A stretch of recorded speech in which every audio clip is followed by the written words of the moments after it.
ایک شخص بارگاہ رسالت میں حاضر ہوا، عرض کیا یا رسول اللہ صلی اللہ تعالی علیہ وسلم، کوئی ایسا مومن بھی ہے جو جہنم میں باقی رہ جائے گا؟ فرمایا ہاں، ایک شخص جو جہنم کے گہرے گھڑے میں ہوگا اور اونچی آواز سے یا حنانو یا منان پکار رہا ہوگا، اس کی آواز بلند ہوگی، اس آواز کو حضرت جبرائیل سنیں گے، کہیں گے العجب العجب، عجیب بات ہے، عجیب بات ہے۔ پھر حضرت جبرائیل علیہ السلام اللہ عز و جل کے عرش کے سامنے حاضر ہوں گے، سر سجدے میں رکھ دیں گے۔ اللہ پاک فرمائے گا ارفع راسک یا جبرائیل، اے جبرائیل اپنا سر اٹھاؤ۔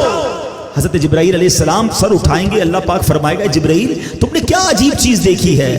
عرض کریں گے یا اللہ میں نے ایک آواز سنی ہے، کوئی شخص جہنم کے گہرے گھڑے میں یا حنان یا منان پکار رہا۔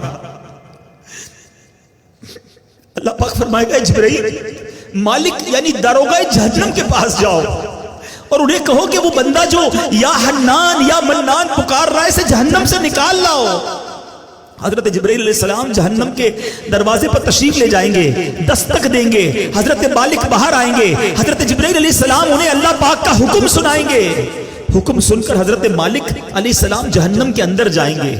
ہمارے پیارے آقا علیہ السلام نے فرمایا جیسے ماں اپنے بچوں کو پہچانتی ہے، حضرت مالک ایسے ہی جہنم کو پہچانتے ہیں۔ اس کے باوجود آپ یا حنان یا منان کہنے والے شخص کو تلاش نہیں کر پائیں گے۔ باہر تشریف لائیں گے، حضرت جبرائیل سے عرض کریں گے اے جبرائیل جہنم نے گہرا سانس لیا ہے، اس لیے کون سی چیز پتھر ہے، کون سی چیز لوہا ہے اور کون انسان ہے اس کی پہچان نہیں ہو رہی۔ حضرت جبرائیل پھر اللہ کی بارگاہ میں سجدہ کریں گے، اللہ پاک ارشاد فرمائے گا اے جبرائیل سر اٹھاؤ، تم یا حنان یا منان کہنے والے کو کیوں نہیں لائے؟ جبرائیل عرض کریں گے مولا داروغہ جہنم حضرت مالک نے بھی معذرت کر لی ہے، کہتے جہنم نے سانس لیا ہے، اس کی وجہ سے پتھر لوہے اور انسانوں کے درمیان کوئی فرق نہیں بچا ہے۔ اللہ گویا سبھی جل کر جس کو کہنا کوئلہ بن چکے، کسی چیز کی پہچان نہیں ہو پا رہی ہے۔ اللہ پاک فرمائے گا جبرائیل مالک سے کہو میرا بندہ جہنم کے فلاں گھڑے میں فلاں کونے میں اس طرح پڑا ہوا ہے۔ حضرت جبرائیل جہنم کے دروازے پر جائیں گے اور حضرت مالک کو یا حنان یا منان پکارنے والے کا پتہ بتائیں گے۔ حضرت مالک جہنم کے اندر جائیں گے تو دیکھیں گے ایک شخص ہے، اس کے پاؤں اس کی پیشانی کے ساتھ اور ہاتھ گردن کے ساتھ بندھے ہوئے ہیں اور جہنم کے سانپ بچھو اس کے ساتھ لپٹے ہوئے ہیں۔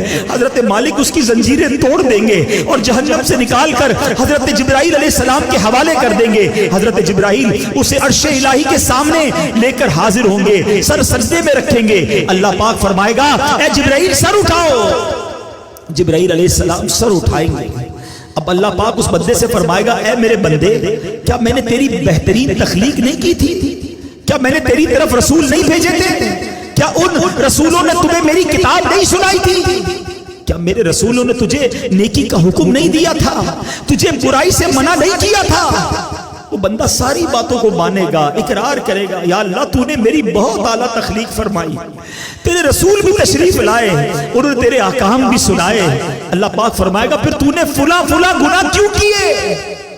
وہ عرض کرے گا یا اللہ میں نے اپنی جان پر ظلم کیا جس کی سزا میں مجھے جہنم میں ڈال دیا گیا۔ اللہ اس کے باوجود میری امید نہیں ٹوٹی، مجھے تیری رحمت سے امید تھی، اسی لیے میں یا حنان یا منان پکارتا رہا۔ مولا تو نے اپنے فضل سے مجھے جہنم سے نکالا ہے، یا اللہ مجھ پر رحم فرما دے۔ اللہ پاک فرمائے گا اے فرشتوں گواہ ہو جاؤ میں نے اس بندے پر رحم کیا اور اسے معاف کر دیا۔ رحمت دا دریا الہی ہر دم وغدا تیرا، جے قطرہ بخشے میں کم بن جاوے میرا، عدل کرے تے تھر تھر کمبن اچیاں شانہ والے۔ ہمیں تو پہلے ہی پتا ہے کہ اگر اعمال تولے گئے تو مارے جائیں گے، پکڑے جائیں گے، ہمارے گناہ ہی گناہ ہیں۔ اللہ ہم تو دنیا کی آگ میں ایک منٹ ہاتھ نہیں رکھ سکتے، جہنم میں کیسے جا سکیں گے؟ ہم آج کی رات تیرے عدل کے نہیں، تیرے انصاف کے نہیں مولا، تیری رحمت کے سوالی ہے۔ عدل کرے تے تھر تھر کمبن اچیاں شانہ والے، فضل کرے فضل کرے تو بخشے جا سکے، میں ورگے منہ کالے تجھے واسطہ میرے آقا مولانا، تجھے